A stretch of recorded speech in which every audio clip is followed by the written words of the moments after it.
to listen to the Lap Traffic Podcast.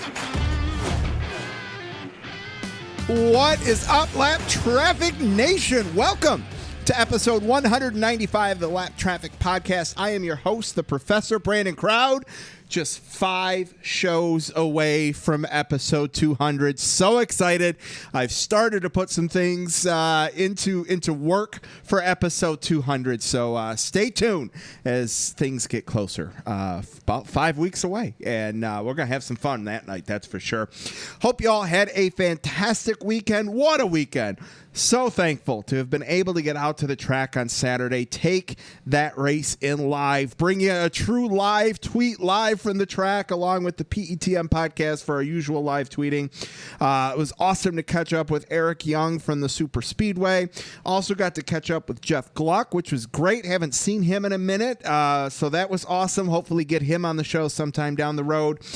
Driving out to the track, I got to tell you, the drive time from like driveway to track is like 90 minutes on the dot. And that's just like that perfect drive to where you feel like you aren't in your own neck of the woods, but you also don't feel like you're in BFE. The weather was perfect. The windows were down. The tunes were cranked up. It was so great. Huge shout out to MIS for getting me out to the track this Saturday for sure. I can't thank them enough. Enjoyed every second of it for sure. Sunday, hung out with the neighbors a bit, smoked the chicken, and took in another spectacular race. Cannot wait to get to that conversation here in just a little bit. And I swear to you guys, I'm not just saying this because Harvick won, because I also said this last year when Logano won the June race, that last year's June race was incredible. This weekend, the double at MIS was some of the best racing I have seen at MIS. I think the Choose Triangle Cone, whatever you want to call it, played a major role. Chase Elliott had a shot at this thing on Saturday because of that. And I'm going to get into that here with Striegle in just a couple minutes. Speaking of Striegle, if you missed last week's show with Jeff Striegle and Chris Buescher, make sure you go check that out. From a content perspective, it is not dated. I can promise you that. Go check that out. I think maybe next week I might be back on 92.9 The Ticket, so make sure you check that out. Stay tuned for some news on that.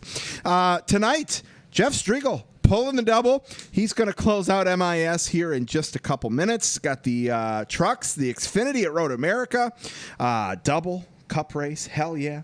Some social media shout outs. Aaron's got the weather. Lucky Dog lap down. You guys came strong. I love it. Thank you so much. And of course, fantasy to close it out. All right, that's enough. You know, things can get a little long-winded when Jeff and I get to talking, hence last week's I think an hour, 40-minute show. So be prepared. That might be where we're at tonight when this thing's all said and done. So put it on 1.5 if you haven't already. Sit back, relax, and enjoy another fantastic interview here with the legendary Jeff Striegle. All right, Lap Traffic Nation joining me on the line, making his 12th appearance on the Lap Traffic Podcast. He's one of the voices on MRN Radio. You caught him on the show last week, and he is completing the Lap Traffic double tonight. Welcome back to the show, Mr. Jeff Striegle. Sir, good evening. Long time no talk. Man, I feel like you just said I'm completing the double. I feel like Kevin Harvick after Michigan. Yes, man. What a weekend. The 12th time that I've been on your show. 12. That's crazy. It's number 12. And I'm going to be honest with you. I mean, I know we'll do a full thing today, but in about 5 weeks it's going to be episode 200, and I might have to try to convince you to come on for about 5 minutes that night. Fine. I'm happy to do it. I love being on the show. We got so much to get to after a really big weekend at Michigan, leading right into a really big weekend at Daytona. So I'm locked, loaded, and ready to go. Excellent. All right, let's get into it. You know, you and I talked last Tuesday. We had a great time. The landscape has changed drastically, I think. You and I talked last week about starting lineup procedures, Boom. That's changed a week later. We've got the Trues, Cone, and Triangle, which has changed. We had an MIS double where the results for many were expected, but how we got there may be a little unexpected with the incredible racing that we had on the track. We've got some silly season news that's been thrown into the mix over the last week. Let's start first. How did everything go with the extended MRN crew this weekend? I know you mentioned that last week. Yeah, it went really good. We had, the full crew of 11 different broadcasters over at Road America in Wisconsin, led by Mike Bagley and Kurt Becker in the broadcast booth. And obviously, other than a weather delay, which it just seems like we can't go anywhere other than Michigan. Right. And not run into a weather delay, but they had a great broadcast over there. They had a great event over there. Austin Cindric over AJ Allmendinger in a great race. A number of people took a shot inside the top five, but in the end, it was the Team Penske Ford, who I think is going to try to double up this weekend down at Daytona. I see no reason why he can't. But that was a great event. Then, of course, we got to Michigan. I think before we get to the race, we got to thank Mother Nature, because you and I are both from the state of Michigan. You and I were both watching our radar. And from the middle of the state north, it was monsoon, severe weather. And from the middle of the state north, or south rather, which is where you would find the Michigan International Speedway, we never saw a cloud. Not a cloud. It was picture perfect. It's it was so picture perfect. I know you mentioned it on the broadcast, right on the pit wall facing the grandstands. We miss you, race fans. And it was so picture perfect. Like, man, of course, the one perfect weekend at MIS, and the fans aren't there. Yeah, and I don't even know what to say about it, more than what I've already said. I think anybody that knows me knows that when I say I miss the race fans, they know it comes from the heart. Yes. I do. I absolutely do. Looking down at the empty infield when I know it's usually wall-to-wall camper after camper after camper after race fan, having a campfire, listening to music, hanging out with their friends, and enjoying NASCAR all at the same time, along with the empty grandstands. And it was 78, I think, there on Saturday. Yep. It just hurts. We go to Michigan far too often, and we have something cut short because maybe we get a rain shower that moves through, and you look at this perfect weekend. Racing on the track did not disappoint. It was great. The weather was great. The only thing we were missing, were the fans. And had a chance to spend some time with Rick Brenner and actually a number of the people on his team. And you could just sense it. Brandon, I don't know how else to tell you. I talked to Rick off the air, and it was like somebody had kicked his dog. And it wasn't because of the fact that we weren't there and putting on a great show, they being NASCAR. It was the fact that he missed his people. Yep. And you could see that not only with Rick, but with the rest of his team. So, enough on that. I think people have heard me harp on it all year long that we miss the fans. We do. We're going to see some in Daytona. And hopefully as we move into the fall, maybe some more tracks will open up and allow fans. But we'll take it 1 week at a time because we all get the fact that things change in a hurry. Absolutely. I'm with you. All right, let's get a little silly season talk out of the way first before we get into the incredible racing at MIS and implications from all that. Eric Jones officially out at Joe Gibbs. I wasn't surprised when that became the official announcement, and with Bell going in over there, still leaves some talk about what happens with the 48 and all that kind of stuff. Riddick is officially back at RCR.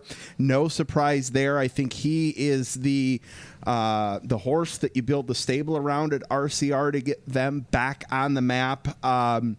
Does that change your thoughts at all on where people may or may not end up with those two announcements coming out last week? No, not yet. I was surprised at the Tyler announcement coming, but I think Richard realized that he needed to get Tyler under contract and get him under contract quickly, because he was going to be a hot commodity. So that one's done. We know that the 2-car is all squared away. But the reason why I don't feel like we can have this conversation other than strictly pie in the sky is because there's too many unknowns right now. Sure. We just don't know. We don't know what seat is going to open up. We don't know if the 42 is going to open up officially. We don't know that the 48 is going to be back officially. There's been talk it may be a 3-car team. Yep. What does Clint Boyer do? There's just a number of different things out there. What's the 43 team going to do? What's Bubba going to do? So I think, we could sit here and throw darts and Yep. try to determine that. But right now, I don't know. I think it's logical that you could look at Eric Jones going to the 48. But, a lot of people had to Brad Keselowski going to the 48. They were wrong. And they're wrong because we jumped to conclusions. I like Eric in the 48 car for a couple of different reasons. William Byron, Alex Bowman, Chase Elliott. You add Eric Jones to that stable of 4, and it just seems like the right fit. But that doesn't mean that that's where it's going to end up. So I just think it's too early right now to really get a good feel of where people are going to go. We need some more dominoes to fall, I think, before we can really, truly have fun and play that game. Fair enough. I couldn't disagree because, like you said, we can what if situations all day. We could talk ourselves into believing a lot of things if we wanted to. So I am Exactly. I'm with you there. Let's talk about the choose cone. Word comes out starting at Michigan for both races. Choose cone, choose triangle. Do we have an official on that, Jeff? Because I know I've heard it both. I know you talked about during the broadcast on Saturday that drivers were complaining about it a little bit. I think some of that was strategy, obviously, and drivers wanting to make the call at the last second, almost like the deke in or out of pit road, which was causing a little confusion there. But man, it played a role. If not for that, we don't see Chase Elliott take the lead on Saturday and have a shot at this thing. And The fact that it made things so exciting at a 2-mile track just makes me salivate for what that's going to do at Bristol and Martinsville. Can't wait. It gave Brad Keselowski the opportunity to win late. He just wasn't able to hold a lead there when he was racing Harvick on Saturday.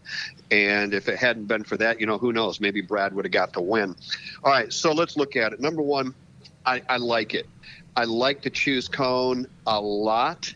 I want to see it stay. I want to see it implemented at a road course, and I want to see it implemented at Daytona and Talladega. There's no reason that we have to have different rules at different tracks. That frustrates me. Sure.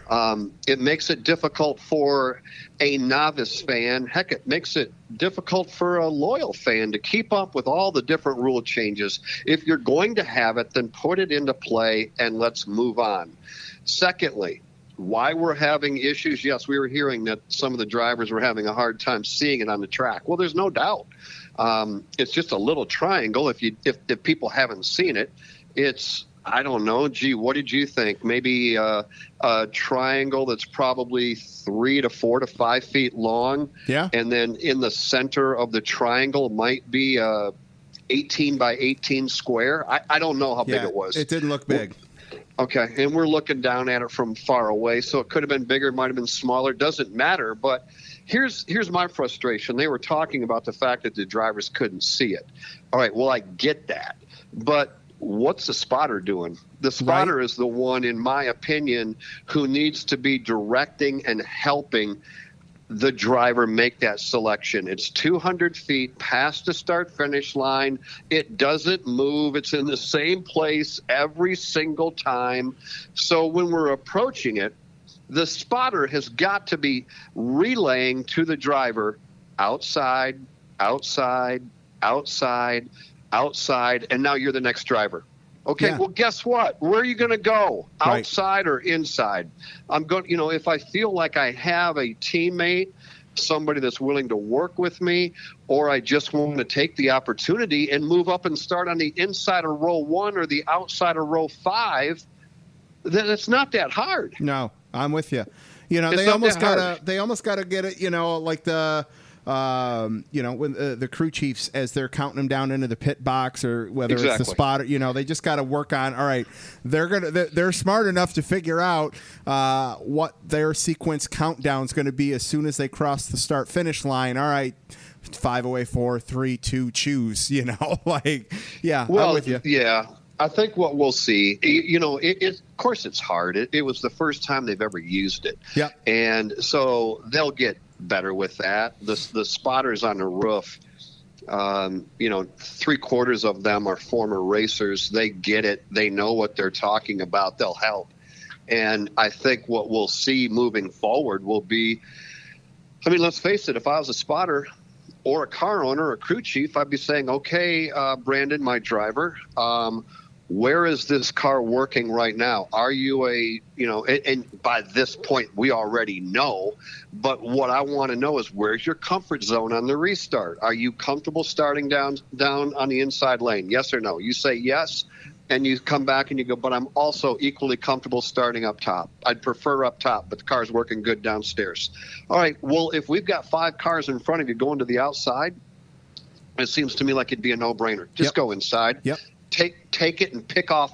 You just picked off a lot of cars right there by doing that. So I think we'll get used to it. They'll figure it out. It's going to be a lot of fun, like you said. I can't wait to get to Martinsville and see how that works when we all get the idea that you do not want to be stuck on the outside of that racetrack.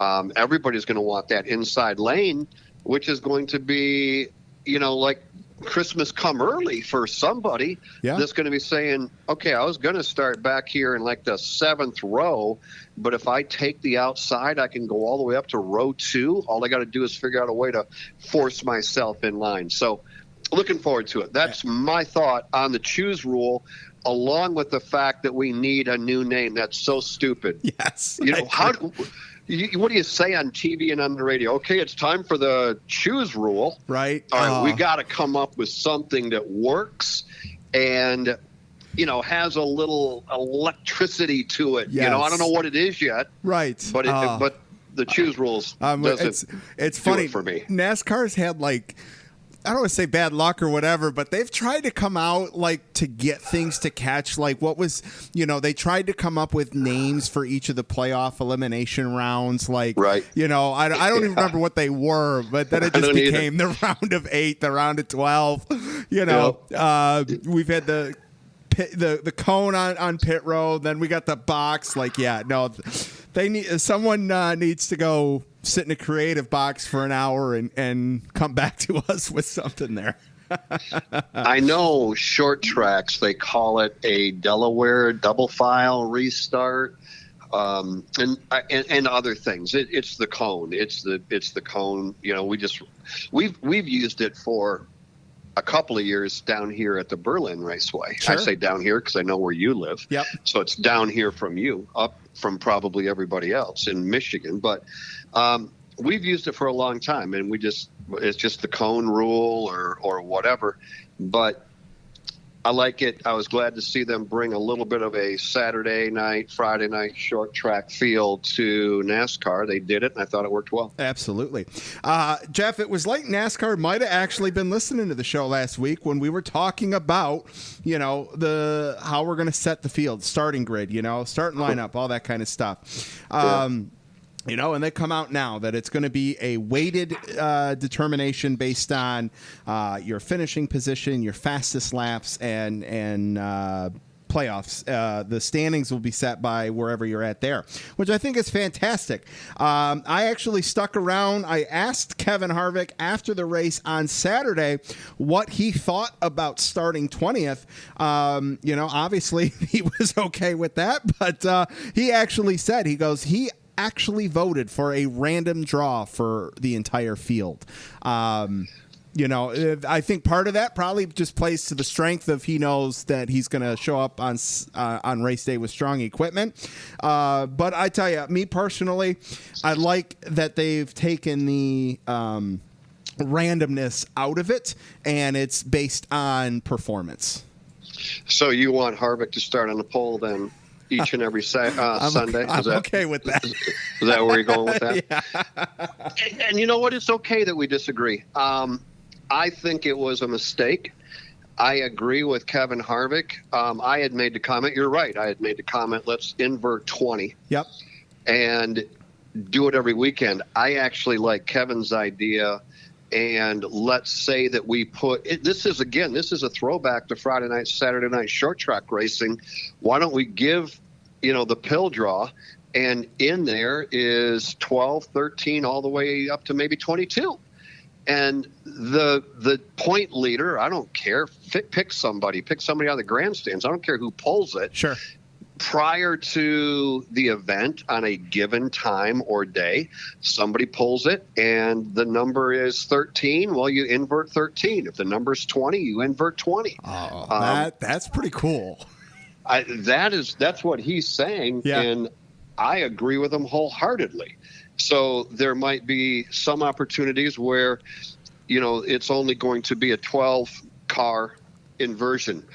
The next week, maybe it's a 22-car inversion. But this idea, here's my concern.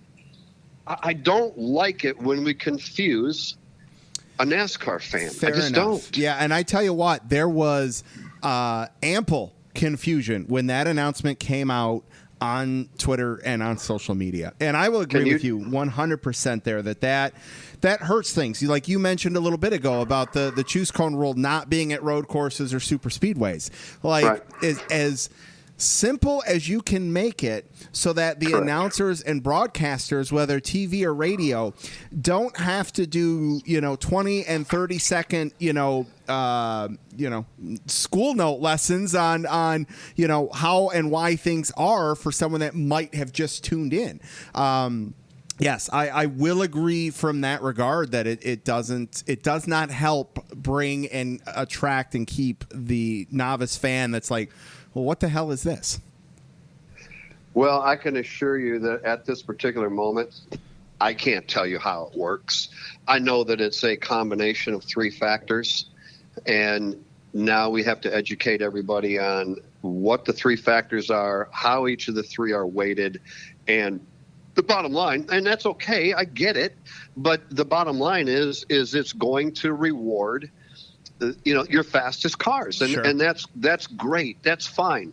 That's what qualifying did as well. The fastest car started on the pole, but I think we all found out together, not everybody's going to agree with this comment, but I think we all found out together that having an inversion wasn't a bad thing. No. Heck, I enjoyed Sunday's race because I enjoyed Harvick coming through the field and Truex and Brad and Kyle as they started deep in the field. I loved it when, I know we're transitioning into the race, but I loved it on Sunday when Rodney and his crew knocked out a pit stop, a 4-tire pit stop, and put Kevin Harvick out front. Kevin got all the way up to 6th, and is under a caution flag.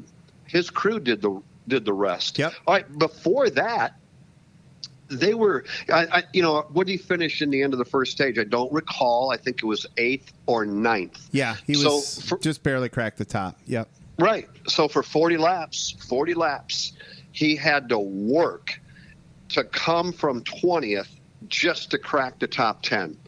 All right. You know what? That's worth the price of admission for me. Oh, and yes. I hate to see it get taken out of there. So that's my feelings on our new rule. Well, you know what? If it proves out to be fantastic, I'll be the first one to admit that I jumped the gun. But how I feel about it right now is basically what I just stated. I'm with you, and I'll just clarify this.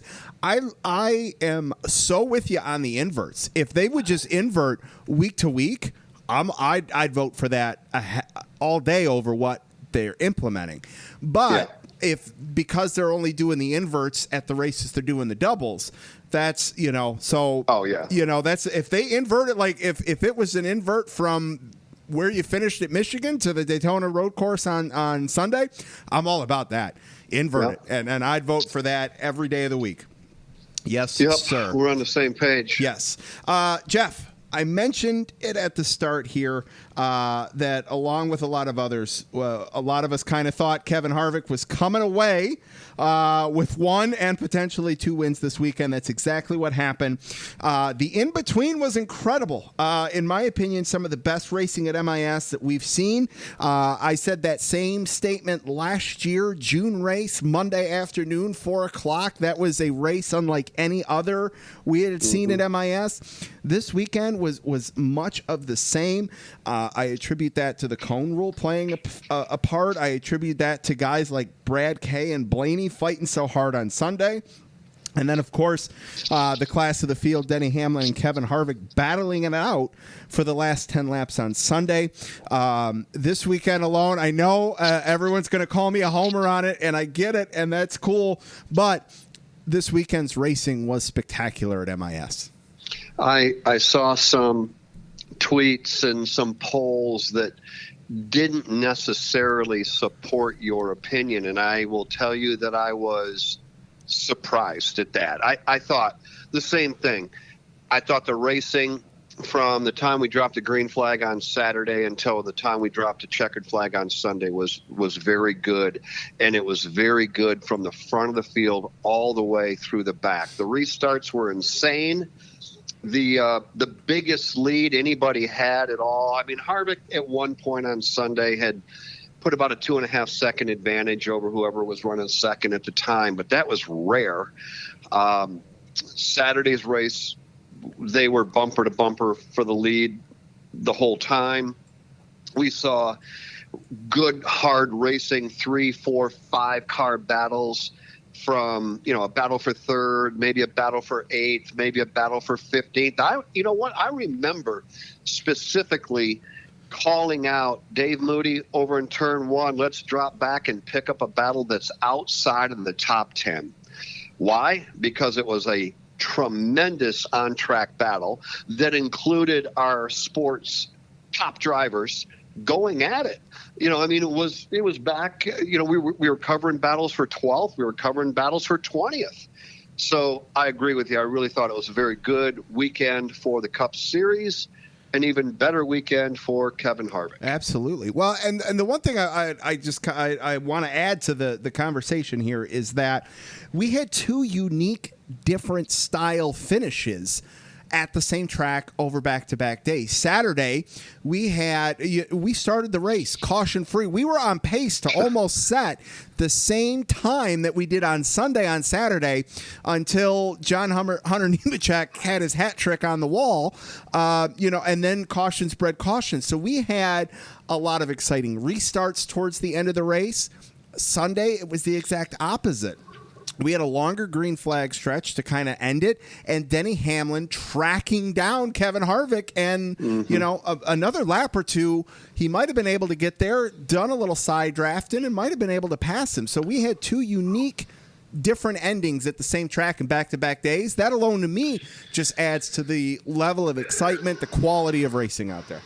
Yeah, I agree. I was looking forward to seeing what Brad might do after he got up front and looked like he was going to get by Blaney before the 2 of them got together and took each other out.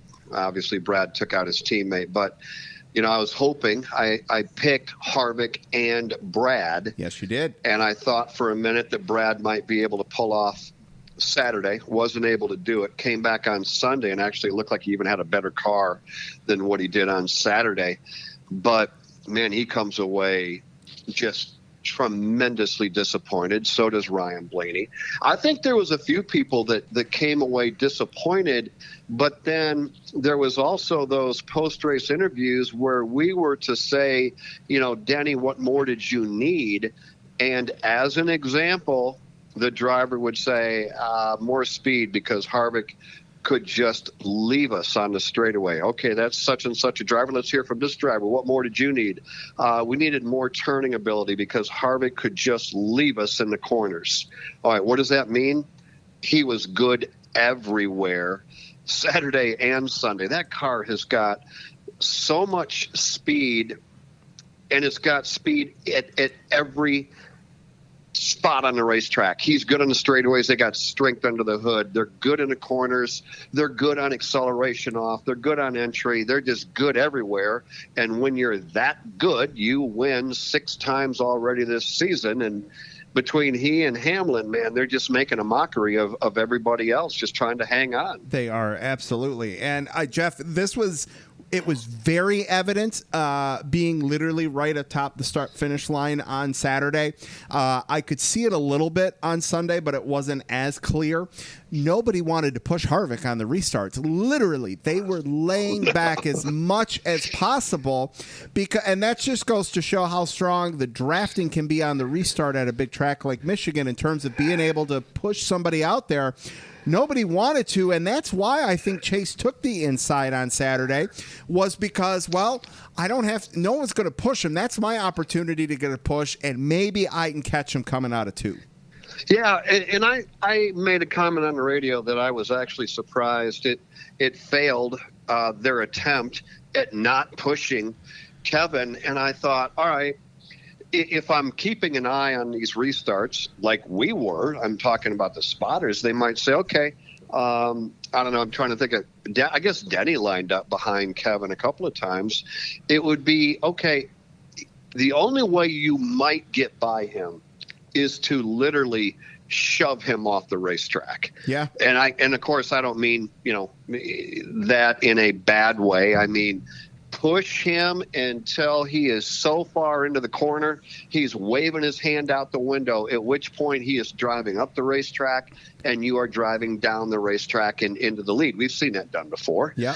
And it seemed like, all right, I'm not even sure that would work because, yeah, you'd get by him, but he's just going to run you down and just drive right back by you again. So, but I was surprised that we didn't see anybody just try it. Just literally lock onto the back end of that Ford Mustang, shove him all the way into turn number 1, force him to climb the banking, and when he's forced to get off the throttle, you just hang that thing with a hard left and try to drive underneath him and grab the lead. But again, if you grab the lead from Kevin Harvick for a lap, you're just going to see that big red Ford Mustang in your rearview mirror for about another lap before he drives by you and waves out the window goodbye, because that car was just that good. Yes, no, I'm with you.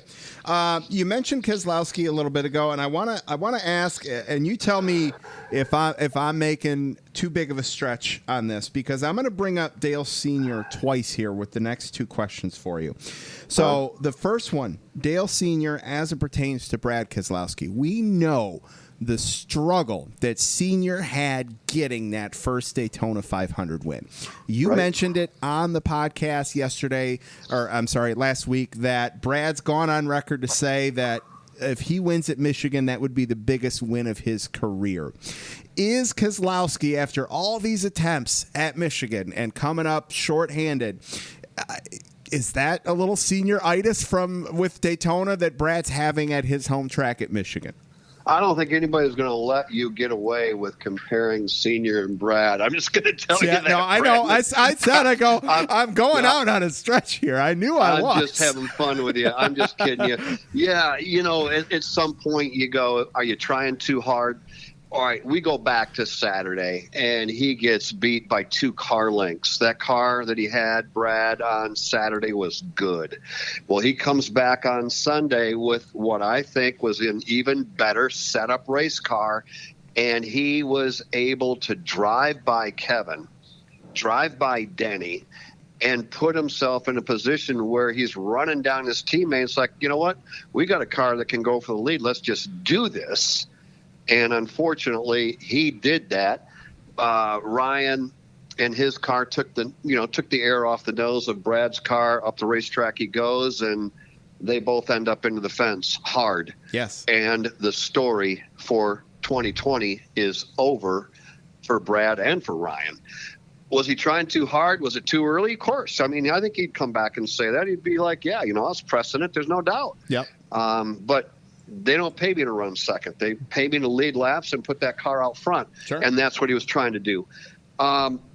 Obviously, if he could go back and replay that, there's no doubt he would have rolled out of the throttle and given up 3 or 4 or 5 positions if necessary for the opportunity to come back and do it again later in the race. He'll replay that one a lot in his head. Sure. Is it the same thing as Daytona for senior? It may be for Brad, because that's a place, like you said, that's a place he wants to win. And yeah. His time, he's on the downward slope of his career. He doesn't have 25 more shots at winning at Michigan. He needs to do it now and get it behind him. And he had that opportunity this weekend. And unfortunately, he just wasn't able to close the deal. Yes, I'm with you there. All right. My second tie from a senior question here. Oh boy. A lot of questions this weekend were asked to Harvick about where he currently sits on the all-time win list, being tied with Lee Petty, now tied with Rusty Wallace at 55. Kevin's one back of Kyle Busch at 56. And at the rate things are going, we'll tie and pass him this year, potentially. And it's the next spot that I look at after Kyle Busch, and that's 76 wins with senior. Does Kevin Harvick have enough in the tank to rattle off another 21 more wins to tie senior, whom we all know Kevin Harvick took over for back in 2001? There's something symbolic about that. If he ties him and the two of them are tied on that list, would that be just a stretch as well, Jeff? Do I need to come back out of fairy tale land here, or what do you think there? I'll give Kevin Harvick all the motivation he needs right now. No, he is not going to catch Dale Sr. Here's why. If you give him 6 wins a year, that means he's got to win what? 4? He's got to have at least 4, almost 5. 4 years. Yeah, yep. So he's 44 years old right now. He's going to have to win at that level at age 50, 49, 48. Yep. He would be accomplishing something that we've not really ever seen a driver do before, right? Sure, yeah. Nobody's ever gone out and done that consistently, winning that many races at that age. It hasn't happened in years and years and years. There's no reason to believe that it will. Now, I will also come back and say there's no reason to believe that it can't happen. Here's why. He's at the peak of his career. Even though he's got 55 wins dating back to the very beginning for Kevin, in my opinion, and my opinion only, he's performing at the very top level of his career. He's winning at a regular basis. He's far more mature today behind the wheel than he's ever been. So you go back to his very first race back in 2001. Here we are in 2020, and he's put together 55 wins. I just don't know that those next 20, what would you say it'd have to be 21? 21 to tie. I just don't see it happening. I mean, he's a Hall of Famer, first ballot Hall of Famer. There's absolutely no doubt about that. But to accomplish what Dale did, I just don't see it, Brandon. I just don't. Yep. No, and you know what? I can't disagree with you. And I would say if Kevin had that rough stretch after he won the 2007 Daytona 500, he went winless until Talladega spring 2010. If he had just knocked off a few each of those years, we're having, I think, a different answer to that question there for sure. All right. I think I got to stop talking about Kevin Harvick if I want people to continue to listen to the podcast. 55-time winner, 2014 champion, Rookie of the Year in 2001. He's made the Final Four 5 of the last 6 seasons. He's a 2-time Xfinity champion. The list goes on and on. He's won the Brickyard 400. He's won the Daytona 500. He's won at Darlington. The guy is The guy is phenomenal. And I like Kevin Harvick more every day that I get to broadcast an event that he's in. Does that mean I want him to win? No, I'm not playing favorites. It's not like I want him to win. Sure. What I like to do is I like to hear what he has to say. He is a student of the sport. He respects our sport as much or more than anybody. He understands where he's getting to in this sport. That sometimes can be hard to wrap your arms around, don't you think? Yes. When you one day you tie Lee Petty, and the next day you tie Rusty Wallace, and yet he's humble and sincere in victory lane, and he recognizes what lies ahead for him. I truly respect that man more today than ever before. Absolutely. I love it. All right, Jeff, it's about that time. We talk. We're not going to talk about Chevrolets right now, are we? Got to talk a little Chevy. Jeff, does 3 Chevys in the back half of the top 10 back-to-back days do anything for you? No. There was only really one that I thought, well, there was one good Chevy all weekend long, and that was Chase Elliott. Yep. There were a couple of good Chevys from time to time. Kurt Busch continues to be impressive. William Byron ran. He was a non-factor on Saturday. I don't know what happened to them, but they were not very good. Alex Bowman was good, for a few laps, and then he would disappear. So, again, that great word of inconsistency struck again. Yep. I thought Chase was pretty good, from time to time. Did I ever think that he had a car to win? Maybe late. It looked like maybe he could possibly steal one. That was going to be that was going to be it. And I'll end with this. If anybody was going to beat Kevin Harvick on either Saturday or Sunday, you are going to have to steal it from him. He was a dominant car Saturday, dominant car Sunday. Everybody else played second fiddle, even Denny Hamlin, even Brad Keselowski, even Chase Elliott. So if Chase was able to get up there, took a choose rule opportunity to get to the front of the field, darn near stuck it at the front of the field. But that was Chevy's highlight, and that wasn't much of a highlight. Fair enough. Yeah, no, I'm with you there. Inconsistency continues. Yeah, fair enough. Jeff, I want to go this direction next here. I want to talk about MIS, Pocono, Dover. We've got doubles. We've had doubles. We saw some shorter races at MIS this past weekend that were phenomenal races. Where are you at on race lengths and the potential of some of these tracks maybe losing a weekend on the calendar but keeping the same number of races? Well, I never like to see a track lose an event. I certainly don't want to see Michigan lose their June date and double up in August, or lose their August date and double up in June. I don't want to see that.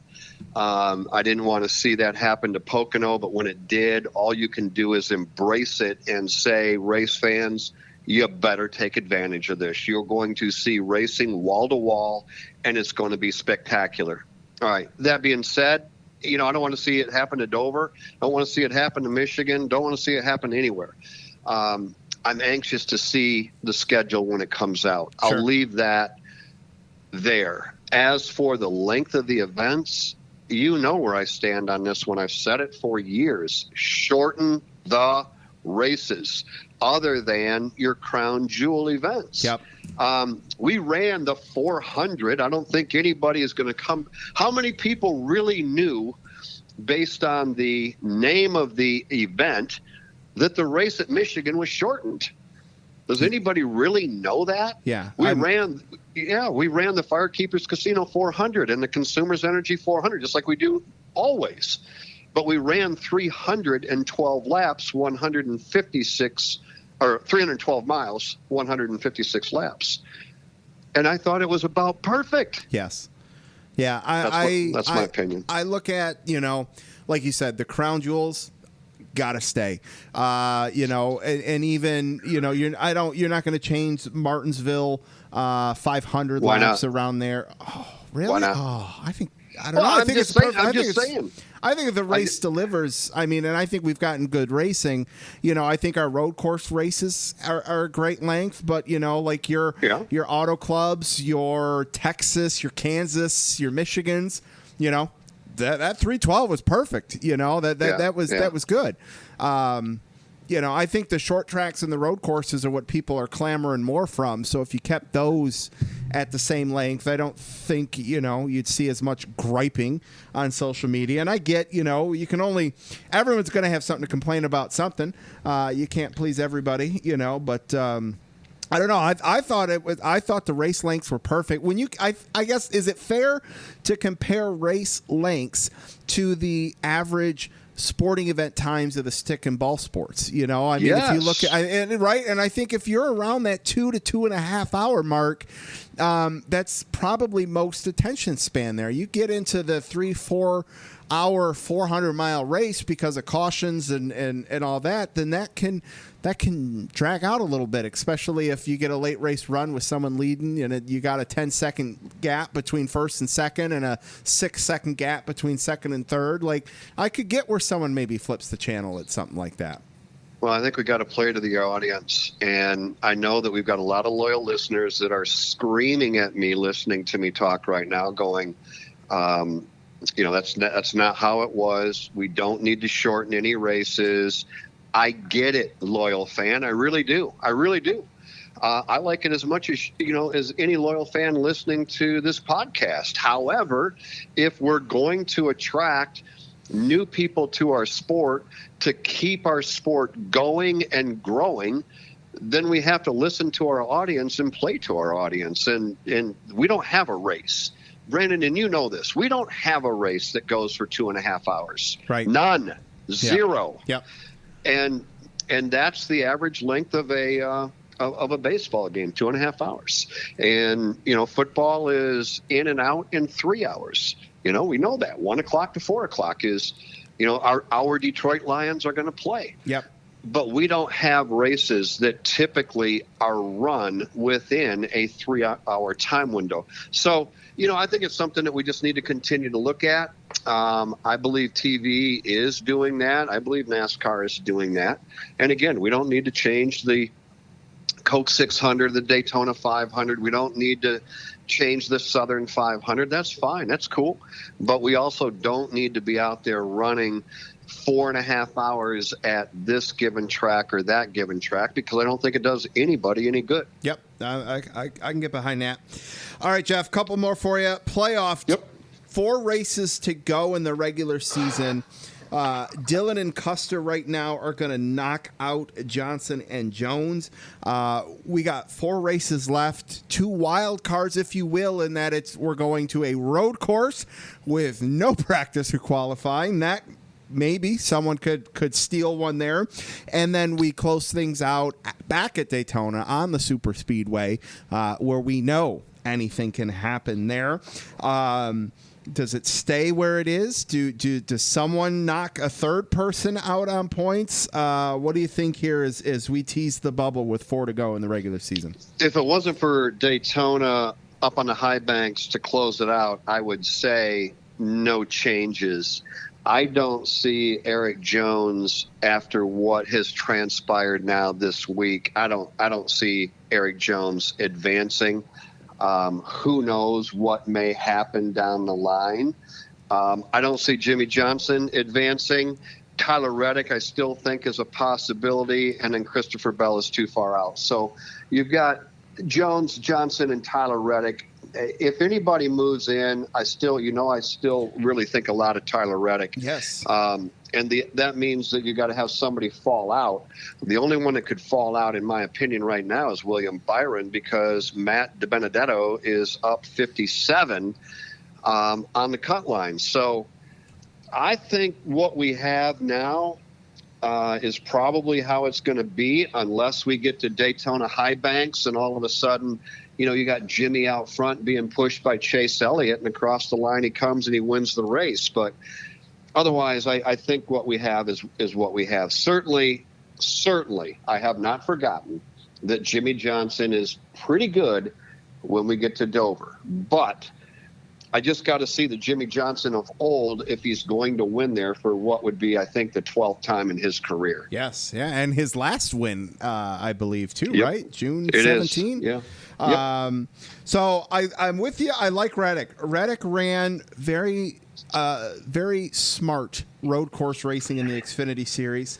We're going to, I think this is an even playing field for the most part. We all know that it's not necessarily the car, but the driver can have maybe a little bit more say in things at a road course. So I wouldn't be surprised if Reddick does something. He also was out running, I believe, leading for quite a few laps at Talladega when we came back here. So Right. Reddick very well could play spoiler there. I really do like that. All right, let's talk about this, Jeff. Hype up this road course, because I know how excited I am to see a new road course this late in the season. No practice, no qualifying. I love the build. I love the storyline behind it. I love that it's at Daytona. Those are why I'm excited. Why is Jeff Striegle so excited to get to Daytona on Thursday? Well, you took them all. But you know what? I was also excited to go to Bristol for the All-Star race, and I thought it was going to be the greatest race that I'd ever seen in my whole life. And that turned out to be, a failure on my part. I hope that this isn't a failure on my part coming into it as excited about it as I am. That's how I mean that. I really, truly am jacked up, and I cannot wait to get to Daytona to see the Cup cars on the road course at Daytona for the very first time. They will be joined down there by ARCA, the Truck Series, the Xfinity Series, everybody on the road course. That in itself is a major storyline. Now, when we start to try to figure out who is going to win down there, knowing that only a handful, and by the way, there have been a handful of drivers that have run the road course minus that turn 13, 14 Yes. chicane off of NASCAR turn number 4. Brendan Gaughan, Clint Boyer, Jimmy Johnson, Harvick, Kurt and Kyle Busch, Matt Kenseth have all been on the Daytona road course. Not a lot, but they've been on it enough to at least know it. I'll give you 6 drivers to watch. How's that? I love it. I think driver number 1 that you've got to watch is Ryan Blaney. 4 straight top 10s on road courses now I'm talking about, including a win on the Roval back in 2018. I think the other driver that you've got to keep an eye on is going to be Kyle Busch. 10 top 10 finishes in his last 15 starts, including 2 wins at the Glen and at Sonoma. He's a 4-time winner on road courses. Kyle Busch and Ryan Blaney, 1 and 2. Number 3, and I think this is going to make a lot of people happy, Chase Elliott. Sure, Yep, of course. in the Chevrolet, Yep. Chase Elliott. 5 of the last 6 starts for Chase Elliott have been top 10 finishes with 3 wins. He's won 3 of the last 5 starts that he's had. You got to count Chase Elliott as being a factor. Number 4, Denny Hamlin. 7 of the last 10 have been top 10 finishes, including a win at the Glen. Number 5, Kevin Harvick. And I know that that's going to make people roll their eyes. And I don't know that people, Brandon, necessarily think of Kevin Harvick as a road racer. But here's what you need to know. 11 of the last 13 races for Harvick have been top 10 finishes, including a win at Sonoma. Yep. All of that is good. None of it is as good as this, my pick to win.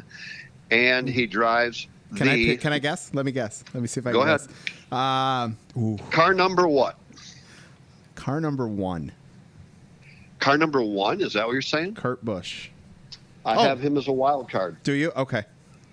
I have him and Clint Boyer as the 2 wild cards. You want one more pick as to who's going to win? Yes.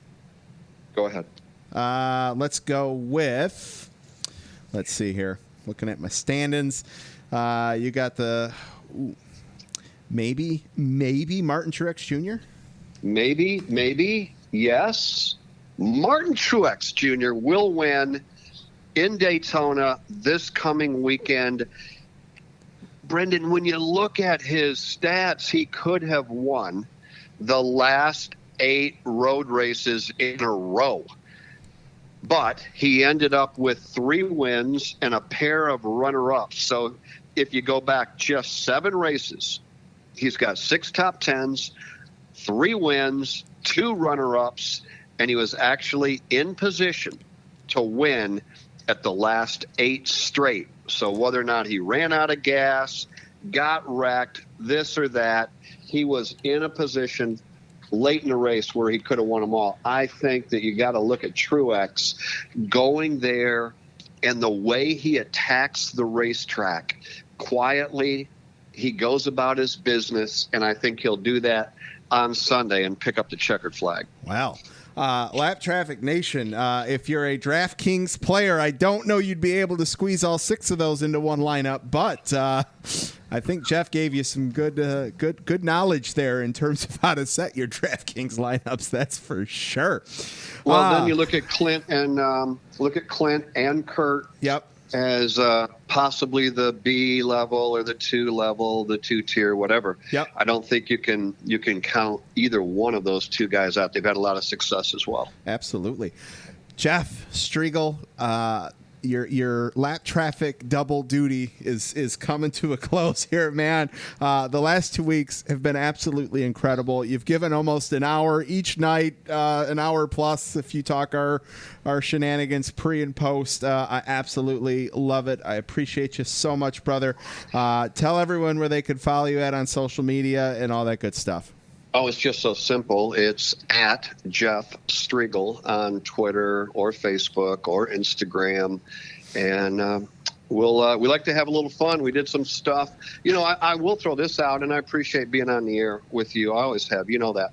We did a thing, Alex Hayden and I know you saw it. You and I got a chance to spend some time together at Michigan. But yes. If the folks were to go to my Twitter, at Jeff Striegle, you will see 8 behind-the-scenes little pieces of footage that we put together at Michigan. And, you know, yeah, I helped put them together, but I will also tell you that I thought they came out pretty cool. A look inside the broadcast booth. We took a trip around the racetrack. We even took a trip on the old road course that a lot of people probably didn't even know there was one at Michigan. There was, and it was a AMC test track at one time. Think about that, an AMC test track. We took people for a ride around that. We visited with Winston Kelly, the legendary voice, pit road reporter for the Motor Racing Network and executive director of the NASCAR Hall of Fame. He is actually retiring. As you know, yes. He is retiring at the end of this year after 34 years with the Motor Racing Network. We could only do 2 minutes, otherwise we'd have to cut it, you know, in order to try to get it out there on Twitter. But we visited with Winston. So if you're looking for something to watch, I think you'll enjoy what we put out. Alex and I have talked about maybe we'll do that again moving forward at a couple of different tracks. People seem to like it when we can take them to places that you typically just can't get to, and that's what we tried to do. Absolutely. This past weekend. It was really cool. And real quick, I got to give a shout out. You mentioned it on the air, and when you said it on Saturday, I actually walked out of the press box, went and took a picture of them. There were a great amount of fans that showed up, camped out off Brooklyn Road, had a pop-up tent, grill, radio going, just to listen to the cars go around the track. I thought that was absolutely incredible. Wasn't that something? Yes. And I knew a few of them that were over there. Then they started tweeting us and letting us know, hey, we're listening just out behind you. And that's just, man, that just makes you feel so good about the sport that we're involved in. When fans are that passionate that they show up at the racetrack, even though they can't get through the gate, simply to set up their grill, their camper, their TV, and a couple of lounge chairs and sit there just so they can be a part of NASCAR. Yep. That defines a loyal race fan, and I love them. Absolutely. We'll end it with that. Lap Traffic Nation, huge thanks to Jeff Striegle with MRN Radio for calling in. Jeff, have safe travels to Daytona. Enjoy it. I know you will. And we'll talk to you very soon, man. You got it, buddy. Thanks. I'll talk to you soon, Brandon. Yes. Thank you for everything you do. Of course. Thanks, man.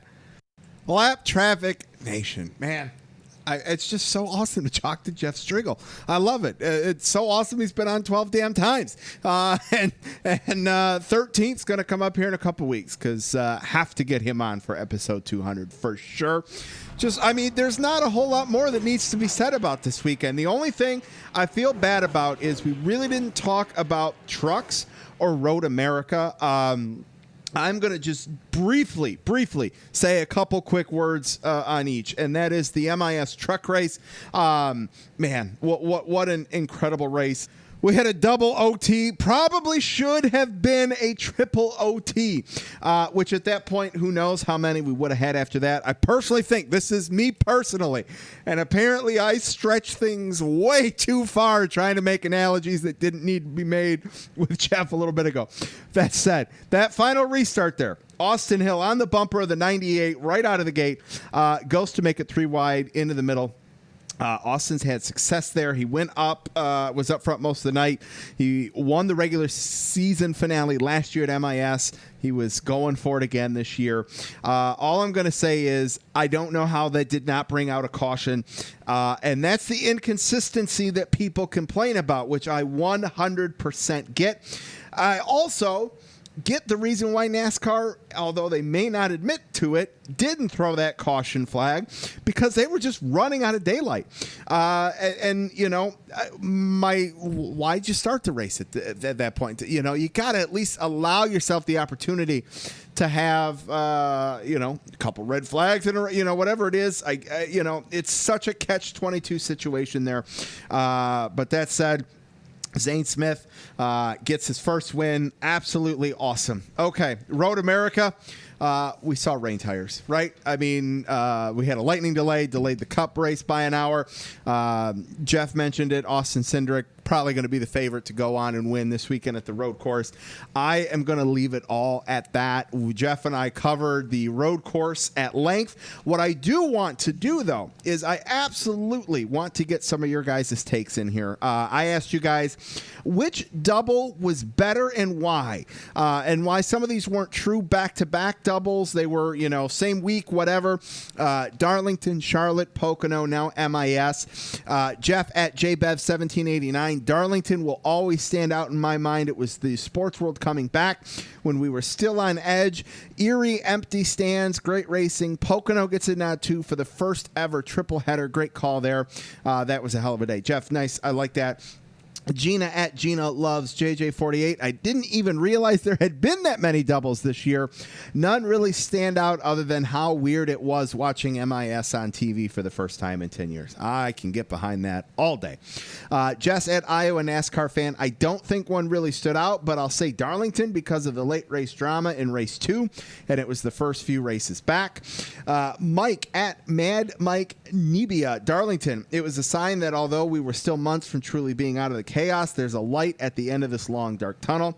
I agree completely.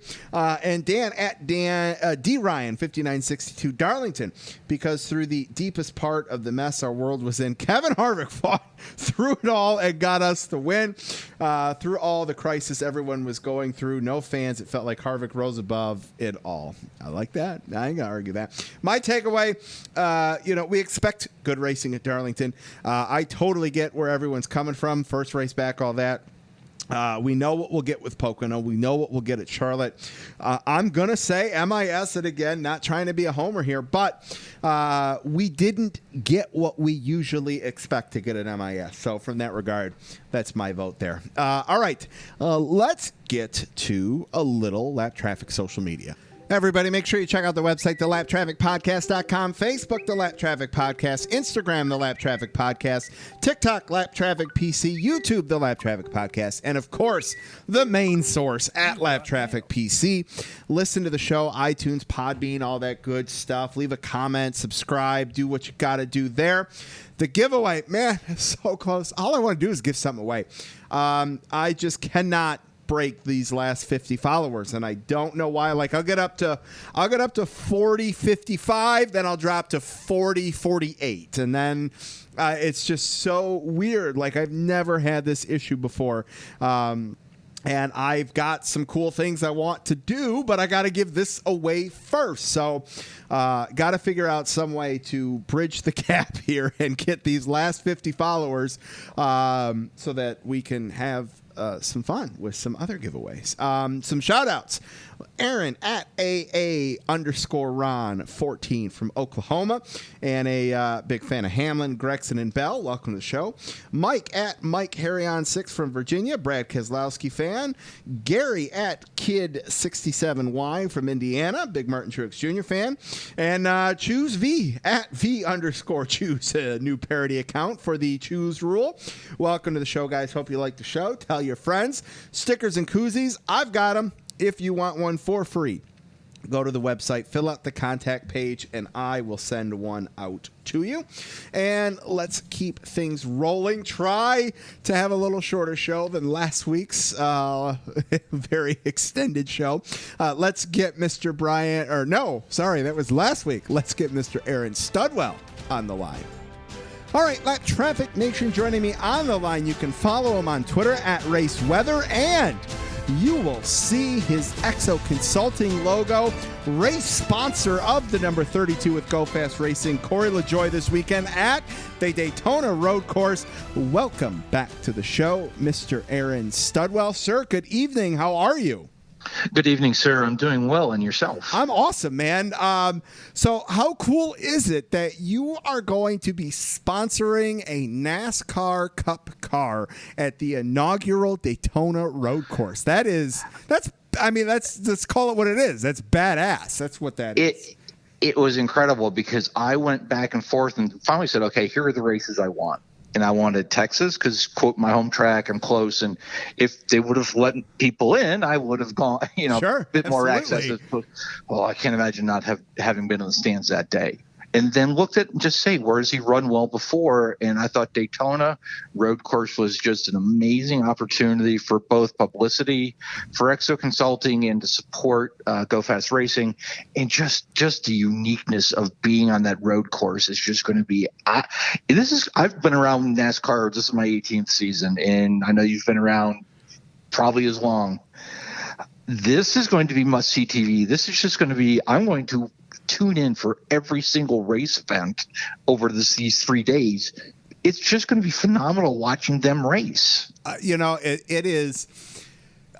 The Roval carried that same amount of weight that you just said there. But you now throw in the fact no practice, no qualifying. If the Roval wasn't must-see TV with practice and qualifying, yeah, the Daytona Road Course, just because it's Daytona, it's the epicenter, right? It's the Holy Grail. And now you're going to throw in the course that they run the Rolex 24 at with a couple little caveats. Like, this is just going to be absolutely incredible. Like you said, must-see TV. It's going to be fantastic, and I'm not going to be surprised if they don't get into turn one and the caution flag comes out, Oh, and 100%. Once they settle down and get through the first lap, then it'll fade out just because they're going to have to, and that's kind of like the pro and con of this, right? Like, it's exciting because there is no practice at a track that they've never run before, but the pro is that it's just going to be exciting from a viewership perspective. Like, it's going to be phenomenal, just phenomenal. Yeah, and NBC does have practice in presenting this, so I think that's actually going to want to be a benefit. Sure, absolutely. Yes, and they know the drill. They know the court. All the drivers are going to be hitting iRacing this week, like for sure. But as we saw, the iRacing thing is great, and it provided us entertainment and all that. It's going to give them a little bit of practice, but it's not going to be like the real thing out there. So once they drop that green flag, it's going to be incredible.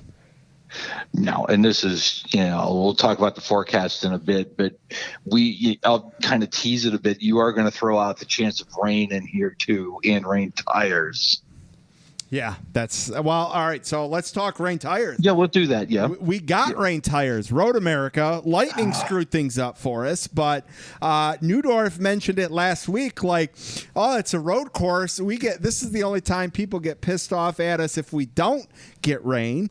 Well, I know. we got the rain tires. It was a very exciting. It was a unique Road America. It was dry, rain, finish dry. When do you come in? What strategy do you use? It was a great finish. I mean, it was everything you could want in a road course, with the exception of lightning playing a role in impacting things. Yeah, you take that out of it, and it was great racing, and it's very, and this is a great sports car track and a very historic track up at Road America. But yeah, the Lightning I know it was over an hour delay, 65, 66 minutes. It delayed the start of the Michigan race. Yeah, that's right. So, yeah, I was wondering how they're going to handle that. I'm like, because I saw people that are going to throw this at CNBC. Well, it's funny because I was talking with my buddy Eric that was up there, and I go, there's no way that they're going to delay the start of a cup race on national TV and not, I thought they were going to have to start it. And literally 5 minutes later, email comes out, the race has been delayed so we can finish coverage, let everyone get a bathroom break in there and all that kind of stuff and pick coverage right back up. They were literally... Everybody in the press box, our heads were up at the TVs. All of a sudden, we look down, and they're starting pre-race invocations, because that obviously wasn't televised. So, all of a sudden, we all stand up because they're literally getting ready to sing the national anthem, and all the pit crews, they're lined up all on the track, pit road and all that. We didn't even realize it because our heads were all glued to the finish of the Road America race. Yeah, and that's a tough draw, because that was tough to take your eyes off the end of that one. Absolutely. Let's see here. So I also got to throw a little shade at Neudorf, because he goes, if it rains at Michigan, we know it's your fault. And I'm like, well, I'm technically only going to be there one day. Is it really my fault? And it was picture perfect weather up here all weekend. So he's going to get appropriate shade at him, as he likes to call it, next week when he calls it. Well, I'm glad it didn't rain, and I'm glad it wasn't your fault. But I will also say that most of the week I did have those rain chances in the forecast. Yes, it rained. I want to say north of Saginaw. Yeah, north of Saginaw. Rained up that part of the state. Yes. Yeah. Yeah, but we watched, and I'm just another one where I'm glad there wasn't a delay, because drying that track, no lights. Well, that's the thing. They were, and this is where it's like, man, it's I don't know if it's ballsy, if it's TV, what it is, but it's like, all right, especially on Saturday when you've got the Road America race going on in the afternoon, you've got the latest start a NASCAR Cup race scheduled, because we had that June race last year that they ended up running on Monday, and they did it at 4:00, and that was pushing it. Now you got a 4:00 and a 4:30 start. I mean, they didn't drop the green flag on Sunday till 10-5. I'm like, man, you get a couple cautions late like we had on Friday. I mean, it was definitely stretching it. Any rain delay would have really played a part in things. So I'm glad that was not the case. Oh, I am too. And it was different, and you were there having I'll say the 400-kilometer races being at 3:12. And I think I saw Moody made a comment. Nobody complains when New Hampshire's 300 laps. These shorter races, I don't have a problem with them. I am really starting to lean that way. Like, I love to be able to sit down. I'll watch whatever you give me. You know, give me a long cup race. That's a good point. You know, like the 600 kind of gets a little drawn out just because we know what to expect. It's gonna space out, and it's gonna be Martin Truex Jr. out towards the front, and that becomes a little mundane, I guess. And I get where people could say Michigan over the years has kind of been that way, especially since the repave. I would argue, and I am so not being biased in the results, I will flat out say last year's June race that Joey Logano won, where it was almost like plate track draft style racing at MIS, and these last 2 days this past weekend were some of the most exciting racing I've ever seen. And I saw one race in person, and I saw one race on TV. It was really exciting racing for a 2-mile track that you just haven't seen at Michigan in the last few years. Right, and the winner aside, you're right. Yeah, I thought yes. the Kevin Harvick win was better than the Kevin Harvick win. Wait a minute.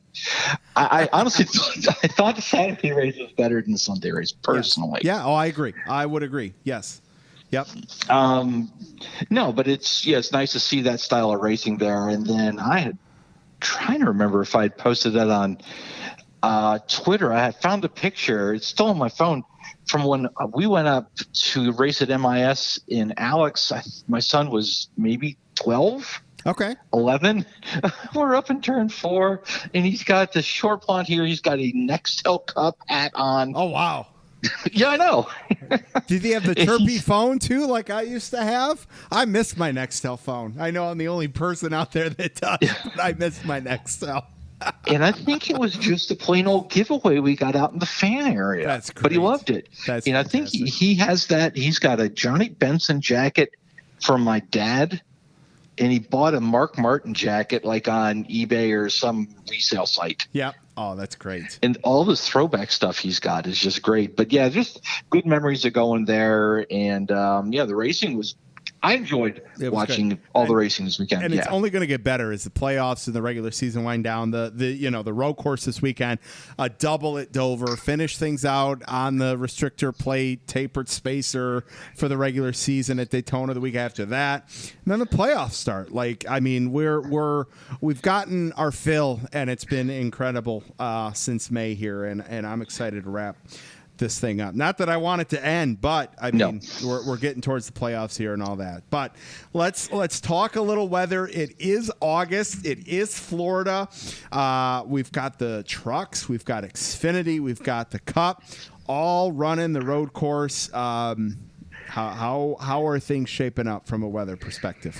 We'll start with ARCA on Friday night, and that's going to be a bit of a show because they always don't do well on the super speedway, and it's going to be interesting because I don't think I've ever watched an ARCA race on a road course, and that will be on MAV and partly sunny. It's a 5:00 start Eastern. Chance of showers, and this is going to become a very consistent theme. Partly sunny, chance of showers and thunderstorms. Mostly in the mid to late afternoon hours. They will start to clear out by evening time, but and I'll ask you because I don't know for sure. I don't think they have lights on the road course that they can drive with because the sports car actually have headlights in them. That is a great question that somebody needs to ask Bob Pockris, not me. Yes. That's a good call. Yeah, I don't know. I thought I heard somebody mention lights on the cars, but I think that would probably be a lot. I have no idea. Someone tweet Bob Pockris and copy Aaron and myself on that so we can find the answer to that because that's a great question. Yeah, I can't imagine having, and maybe I can. I can't imagine having headlights on the cars. Then you have a 4-car pileup, and you have headlight, glass or whatever, plexiglass or plastic, whatever out there. Yep. Good call there. For Saturday, the 15th, Xfinity, a 3:00 start. Once again, partly sunny, chance of showers and thunderstorms. Highs all 3 days near 90. Morning lows in the mid to upper 80s. Chance of showers and thunderstorms all day. So that takes us to the 16th. Truck Series at noon Eastern. Cup Series, the Gold Bowling 235, which is actually a pretty good score. Yeah, I'd be happy with that. I mean, that's a plus 600 series. That'd be good. Partly sunny, chance of showers and thunderstorms again. Heat indexes all 3 days near 100. That's like the max. When it's max temperature, your heat indices will be near 100 all 3 days. Man, that's crazy. Chance of shower. I mean, you just got to expect that. Florida August. It's a chance of showers. Bingo. Yeah. Especially when you have these 3 o'clock, 5 o'clock, and 3 o'clock starts. Yes. With Cup Series on NBC. Yes. And what was I going to ask? The other You'd thing probably be better at you. a 10 o'clock in the morning or a 9 o'clock at night start. You'd probably be you're 100% correct with that. Yes. But yeah, you're going to throw something in mid to late afternoon. You're just going to run the risk of things. So good deal there. All right. I think it's only fair that we wrap up tonight. Well, let's do this. First, let's talk lap traffic fantasy, and then we'll wrap this up how we're going to wrap this up. You need to get your act together here because Neudorf has won the last 2 weeks, and it's now 8-5-2. Okay. You're still doing good from a standings perspective. 5th segment to 10th cumulative, so everything's looking good there. But he has closed the gap in the head-to-head. It's 8-5-2. So I'm just telling you, he keeps playing the rookie card in the live traffic fantasy. So I'm just putting that out. So, all right, now we can appropriately end this how we had discussed, and that is everybody. Maybe if you're new to the show this year alone, Aaron and I love to talk a little Big Ten college football, as does Neudorf, because Neudorf's a Purdue guy. Studwell is a Michigan alum. I'm just a Michigan Walmart fan, but we love to talk some college football, basketball, and all that kind of stuff. And today it was announced that Big Ten football is not going to happen. And I'm disappointed. I can't say I'm not surprised. I wouldn't be stunned if the NFL follows suit over the next couple weeks. But that said, I would like to go the direction of just kudos to NASCAR for getting it right and being able to have very, very few issues, knock on wood. And I don't foresee anything happening down the road just because we've been back for so long and everything's gone smoothly. And obviously it's 2 different sports, and all that. But thank goodness we've had NASCAR. And man, if they wanted to run an extended season, I think that would be welcomed by a lot of people at this point. Yeah, and I'm a little disappointed. I'm like you. You tell me 2 weeks ago they're not going to have college football, and we know it's the Big Ten right now and the MAC. And I did like the comment I saw on Twitter saying MAC should have waited until Tuesday to announce it, because then it went right up with MACtion. And having all their games on Tuesday nights. But I wouldn't have been surprised. And if you say it back in April and you almost say, why did you wait till now to decide? And I think you just had to kind of get through the summer to do this. And yes, kudos to NASCAR. Kudos. And again, I've been watching more hockey, but they have the ability to do it in a bubble. They can have the teams in one hotel. You're not having 100 student athletes on campus. Whether or not you have the dorms open, where do they stay then? Right. If you don't have the dorms open, and there's just a lot of logistics to it. Let's call college, regardless. College anything is a cesspool petri dish, right? You got kids that don't care, and I 100% get that. I mean, I remember, even though, man, it feels like a while ago, you got party. I mean, you just have stuff going on a college campus, right? Let's not be naive to the situation. So yeah, to try to get as many people as it takes to put on a Big Ten college football game, from the band, from the team itself, coaches, assistant coaches, the cheerleader squad. I mean, everything's over and beyond because it's college, right? So you want to have as many participants involved as possible. And when you look at it from that regard, it's just not feasible at this point, and I understand that. You can't tell college kids who aren't making money off the sport, hey, you need to be secluded for 14 weeks. You know, you could go and tell someone from the Detroit Lions, hey, you're making millions of dollars, you're going to go be secluded for 14, 16 weeks so that we can get the season in. But that's not fair to an 18-year-old that's not making money off the sport yet. Hey, just so that you can better the university, you're going to do that. So I totally get where they're coming from with that. No, I do too. But it's also interesting, and I agree with you, but it's also interesting to see, and I'm going to say Trevor Lawrence because I know he's kind of the face of that group of the Power 5 student athletes, or at least football student athletes, who's coming out saying, we want to play. But you also wonder, and the people who are coming out and saying that are the ones who are likely going to be playing on Sunday next year or the year after, whenever we play on Sundays again. Yep. And yeah, so they see their paycheck or their future being winnowed away. But the thing that hurts me as well is missing college football. That's a big part of it. But you stop and think is you look beyond the Michigans, the LSUs, the Texases, where the money that comes in from football and basketball, the two big revenue sports, really support what I've now more recently seen referred to as Olympic sports. Right. And your rowing, your track and field, fencing, even your swimming, diving. Yeah. Yep. Yeah. And it winds up hurting you. Not only you saw the cuts that Stanford had, I guess maybe 6 weeks ago, where they cut 13 Olympic sports. Yes. Yeah. And they still have the second most in the conference. Yeah, no, and that's just about, because that's going to impact available scholarships down the road to those.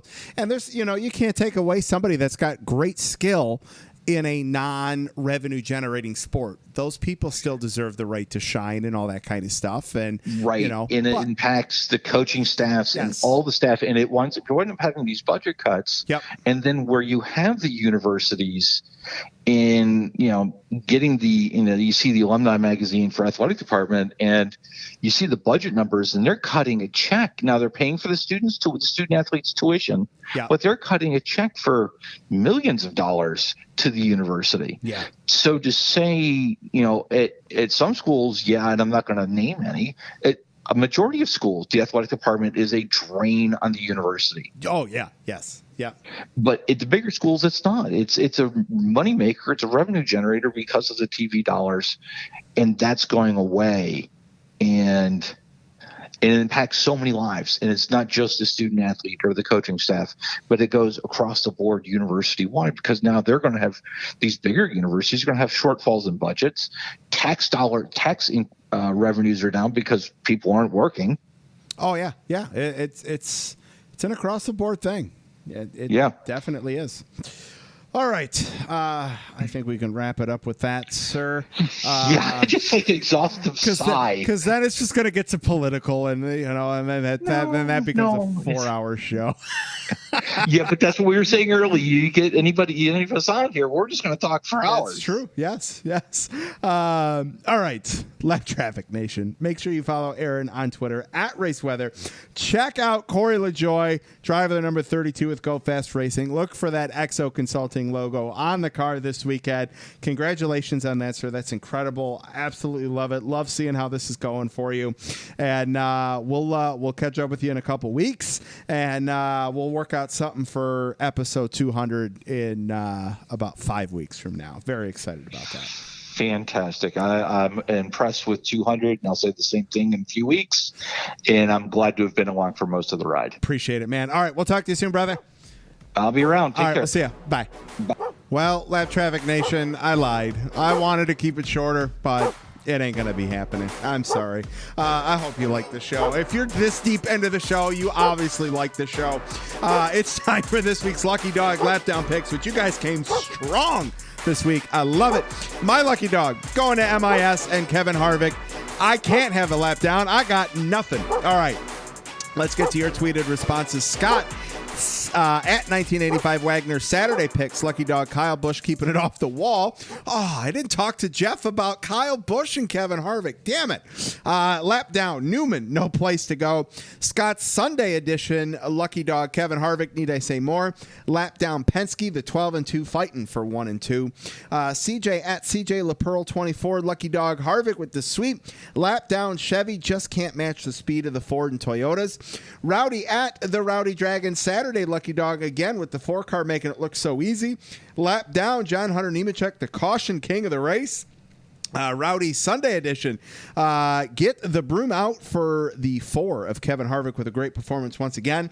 Lap down Blaney can't catch a break, having a stellar season, but his stats this season won't reflect. Eddie at Eddie _ EG3's Lucky Dog for Saturday. Kaz Grala, great to see him back in the Xfinity Series. Nice top 5 at Road America. Lap down John Hunter Nemechek. He brought out half the car. That he did. He so did. Eddie's Sunday edition, Lucky Dog Harvick brings the broom to MIS. Kevin put the hammer down on the field all weekend. Lap down Team Penske, the 12-2 crashing for the lead. Ouch. Matt at Camper News, Lucky Dog Saturday to NASCAR for allowing us fans to see the end of the exciting Xfinity race at Road America. And lap down Keselowski, so close, but so far. Kristen at K Hollig, Lucky Dog Harvick for the weekend sweep. Plus, I have to be partial to Busch Light Apple after she won $2,500 from the All-Star Race sweepstakes. That's badass. Congratulations. Lap down Penske for wrecking themselves out of a chance at winning. Colin at Colin _ cars. Saturday, Lucky Dog Kevin Harvick with continued dominance of MIS. Lap down, even with rain tires, the Xfinity Series still getting delayed by lightning. Bonus lap down is late start times. I want my 1 p.m. races back. I don't disagree. Colin Sunday, Harvick for straight up domination. Lucky Dog lap down Keselowski for taking out his teammate. Jess at Iowa NASCAR fans Saturday, Lucky Dog for the win, got it done and air bumped Busch out of the way. Lap down Keselowski, he's gonna get that hometown win soon. Good performance, but it's bad when you finish second at home. Cheers to the 4. Jess's Sunday edition, Lucky Dog Harvick, just straight dominance. Lap down Keselowski for taking out his teammate who was an innocent bystander.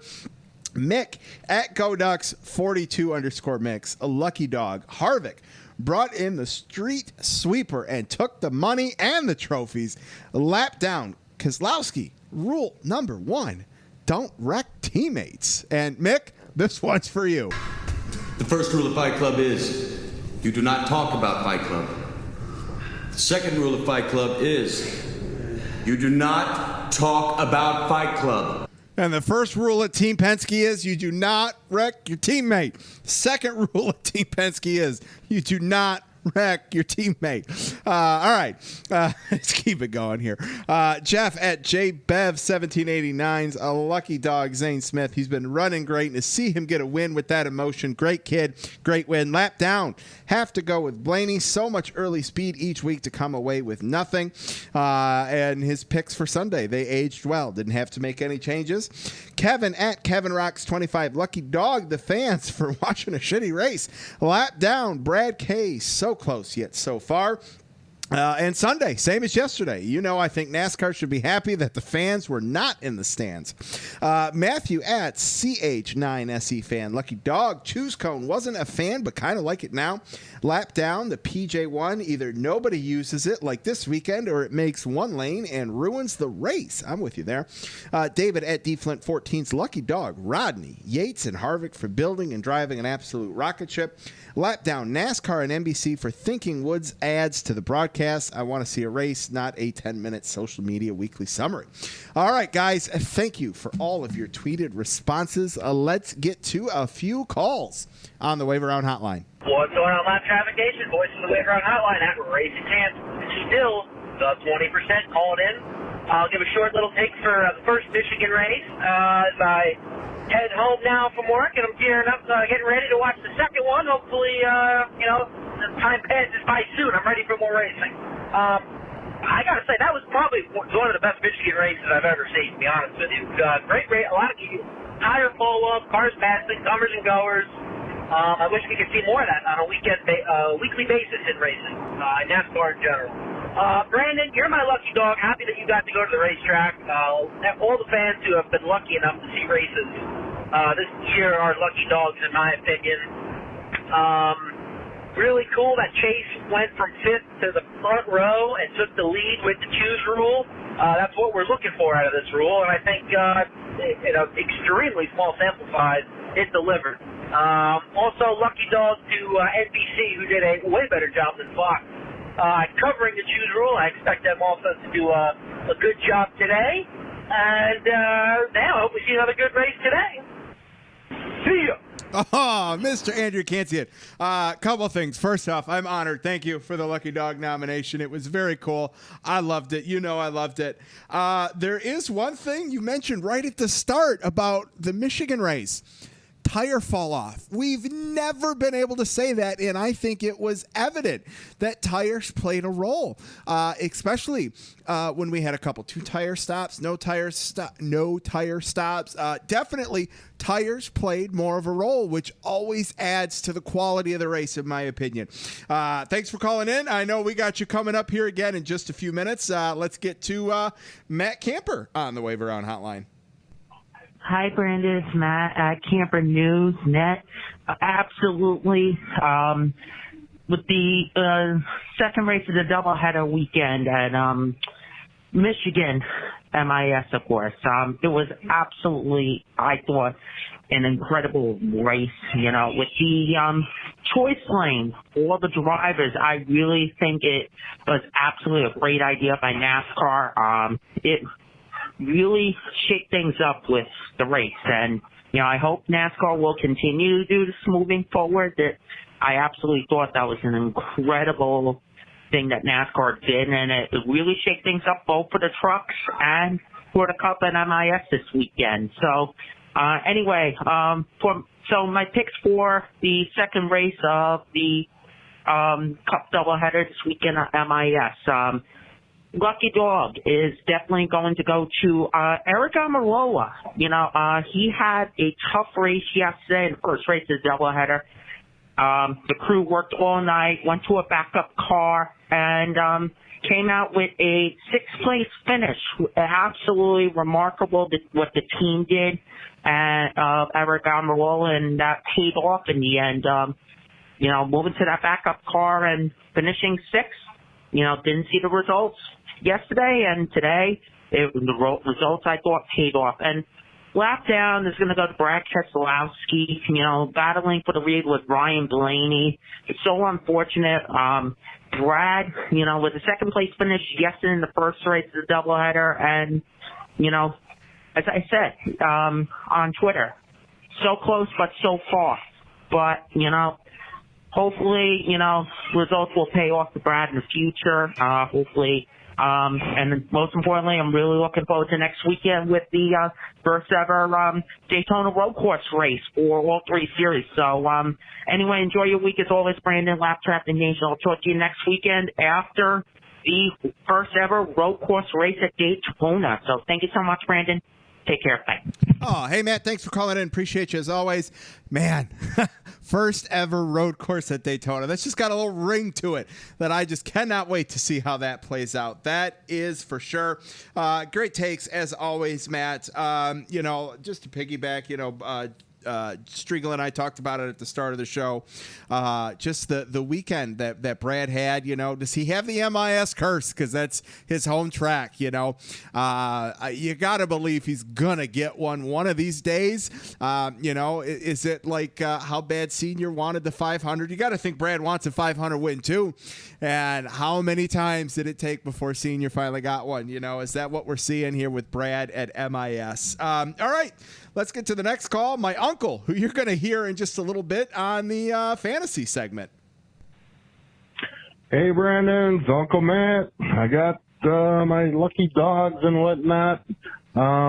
First of all, I want to say how exciting the Xfinity race was with the rain. Love seeing them rain tires and all the strategy and all that.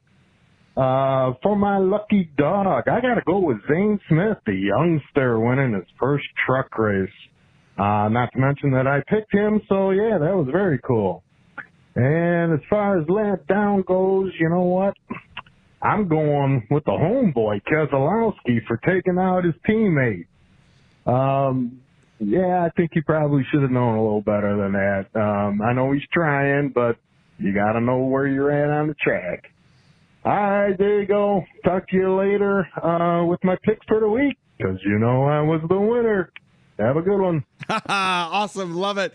We'll get you on here in just a little bit. All right, let's close this thing up with the voice of the Wave Around Hotline, Mr. Andrew Cancian.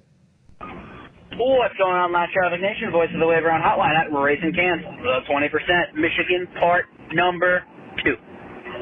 Interestingly enough, I think we saw 2 completely different races on Saturday and Sunday, which goes against the small sample size of what we have seen in the doubleheaders so far. They seem to be kind of the same race on 2 different days, so it wasn't really a bad thing that we saw 2 completely different races.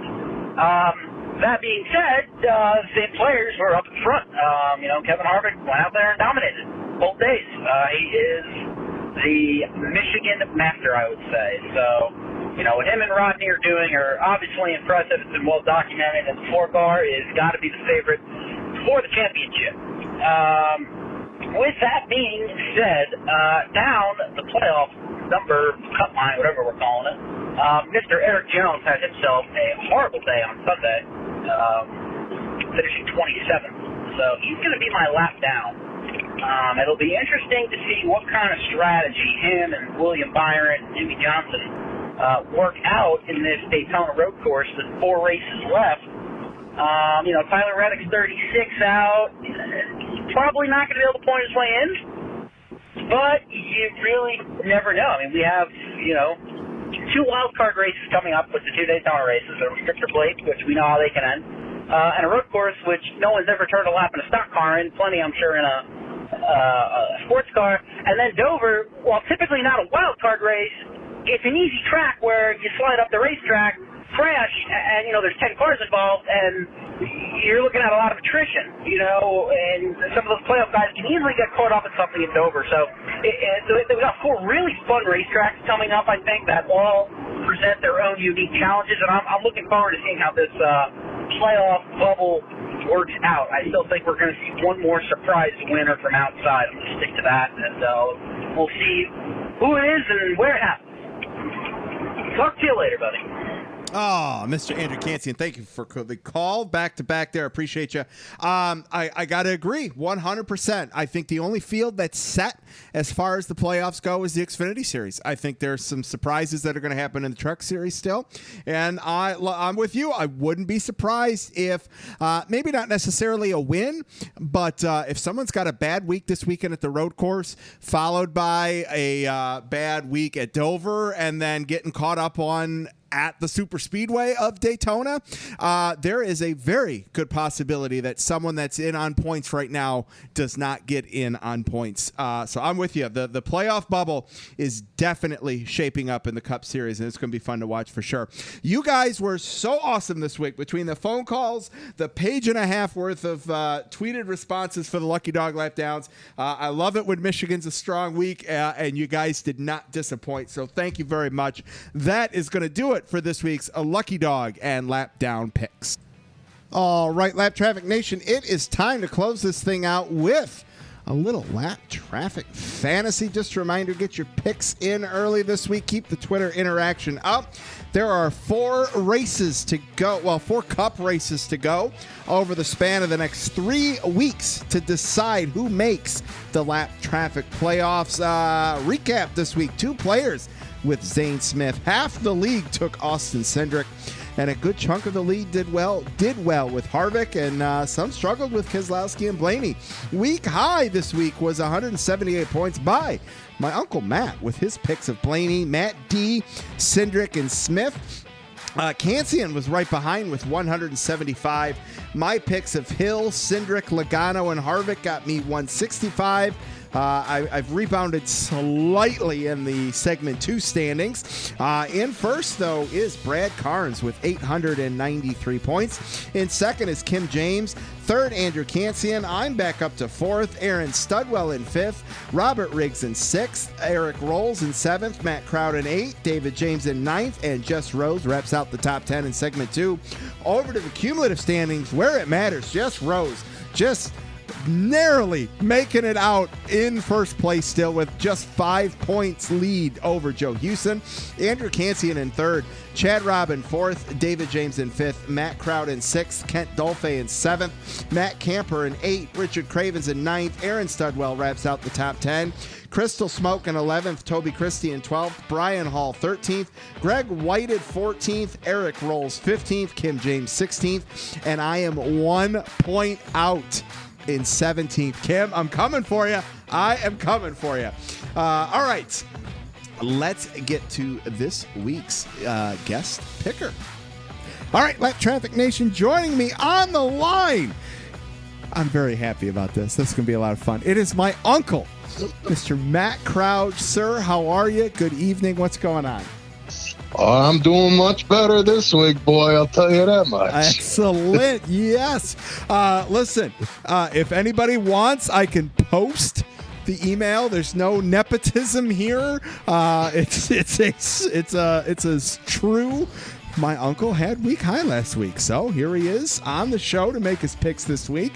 Matt, you and I we've been up and down the last couple of weeks here, and on the rebound, which is cool.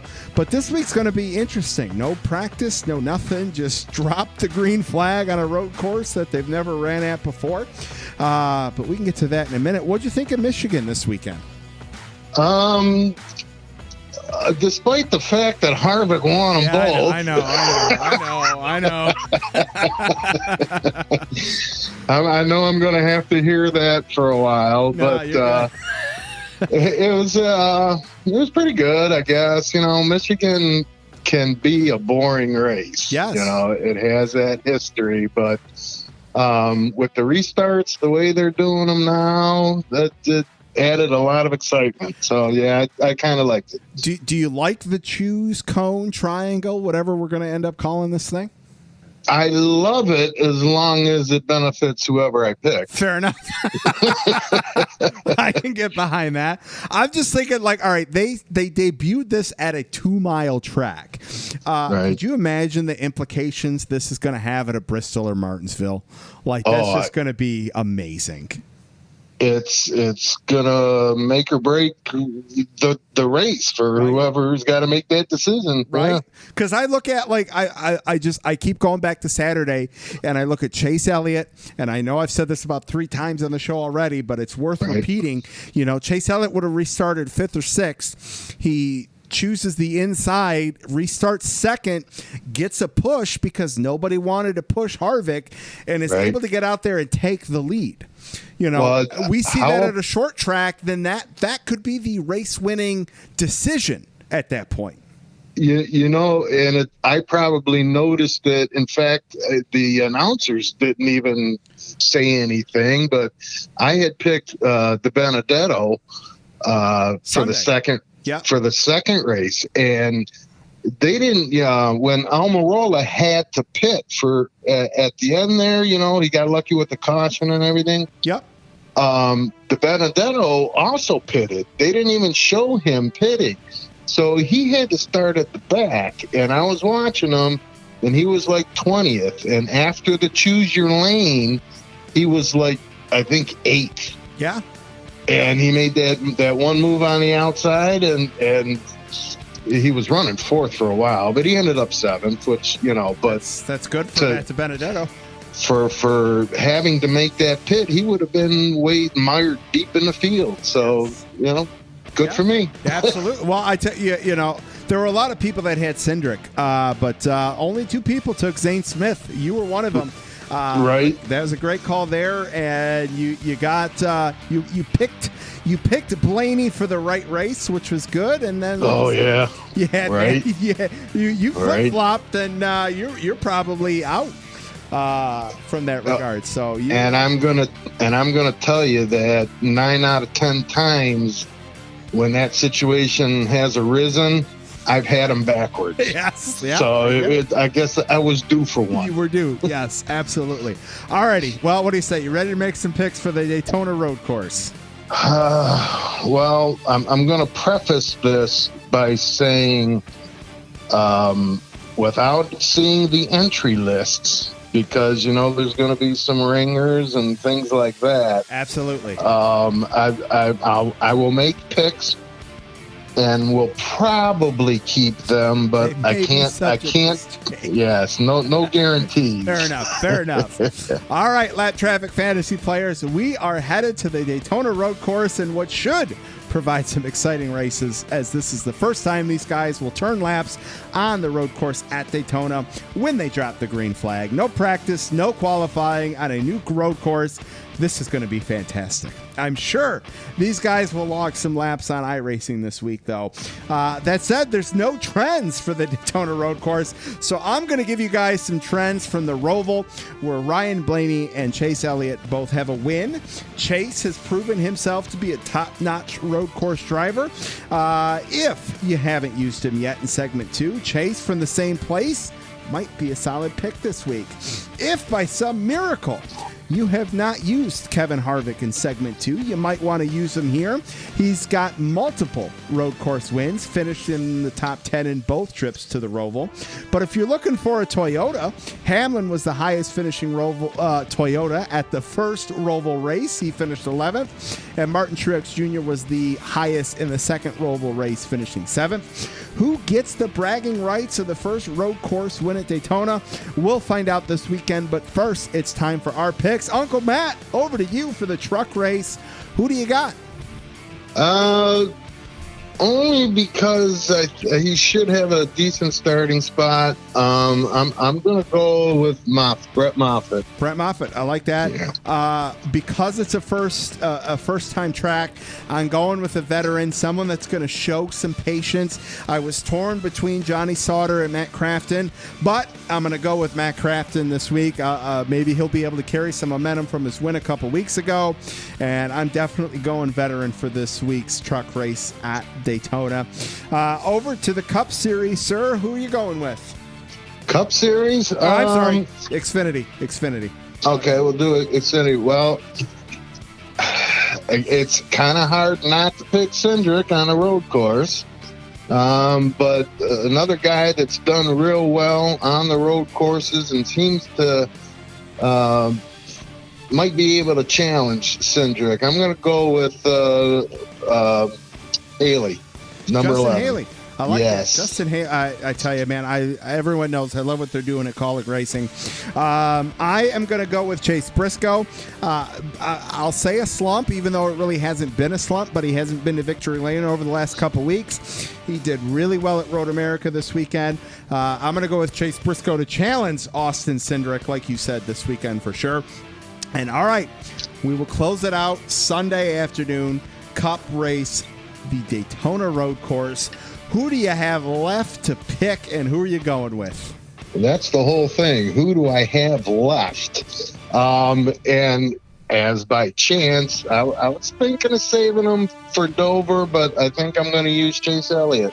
So I wish I had Chase Elliott. I used him a couple weeks ago, and I wish I wouldn't have. That said, when I went back through, I still have Kurt Busch available. So I am going to go with Kurt Busch this weekend. I had him originally, and I didn't realize I still had Chase, so I crossed out Kurt. Yeah. Might be a good pick. 100% love it. All right, Lap Traffic Nation, those are our picks. Can't wait to see who you guys take.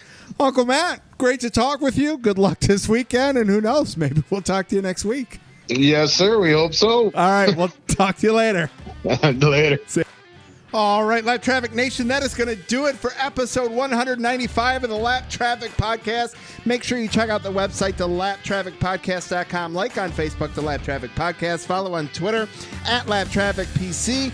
Big thanks to Jeff Striegle, Aaron Studwell, Matt Crowd for calling in this week. Next week, I am really excited about this. from the Racing Warehouse. Eric Lawson is going to be on, and he's going to talk sheet metal. I am so excited about that because y'all know I love me some sheet metal. All right, don't get caught chasing the lucky dog. Make sure you tune in each and every week to the Lap Traffic Podcast. See ya.